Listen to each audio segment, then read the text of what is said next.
பயப்படாத.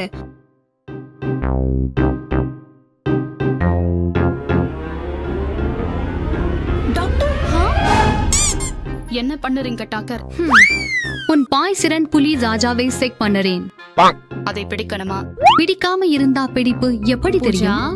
நீலவேணி, அதனால்தான் உனக்கு சொன்னேன் இல்ல, இந்த பொண்ணை வெளியில வைக்க சொன்னேன். நீங்க கொஞ்சம் சும்மா இருங்க. டாக்டர் வேலை டாக்டர் தான் பார்க்கட்டும். சரி டாக்டர். உங்களை இங்க வைக்கிறதே ரூல்ஸ்க்கு எதிரானது என்று அர்த்தம் புரிகிறதா? அதை மனசுல வைங்க.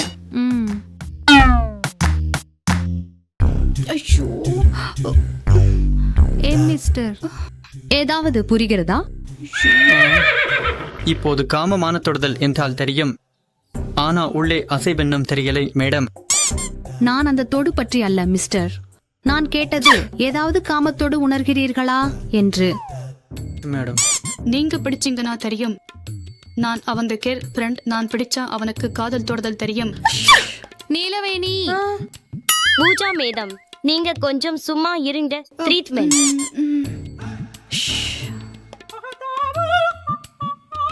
இப்போது ஏதாவது தொடு உணர்கிறீர்களா? நீங்கள் சொன்ன வார்த்தைகள் எனக்கு ஒரு பெரிய கனவு போல இருந்தது மேடம். ஆஹா, அப்படியானால் உன் புல்லராஜு மிகவும் பலகீனமாகிவிட்டான் அம்மா. எழுந்து ஜிப் போடு.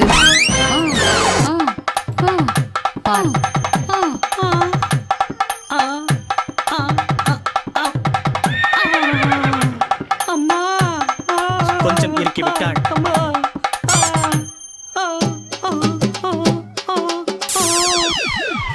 மிஸ்டர், 3 வருடம் நீ புல்லராஜுவை சிரமப்படுத்தினாய்.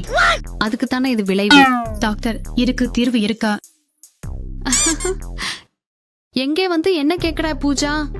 இங்கே வந்த பிறகு நாங்கள் தீர்க்க முடியாத பிரச்சனை எதுவும் இல்லை எங்கள் அகராதியில.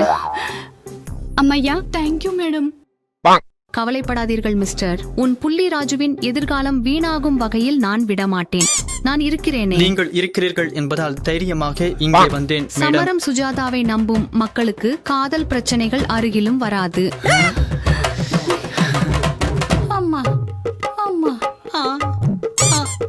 அம்மா.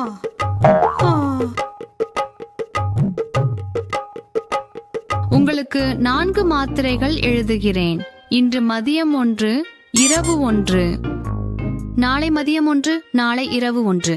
அதை மறுநாள் மீண்டும் கிளினிக்கு வாருங்கள்.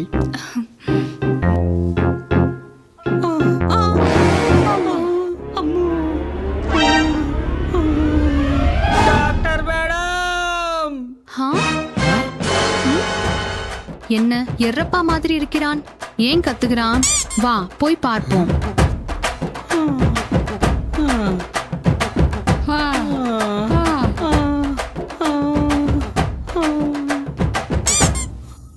எரப்பா, என்ன ஆயிற்று? இங்க என்ன நடந்தது?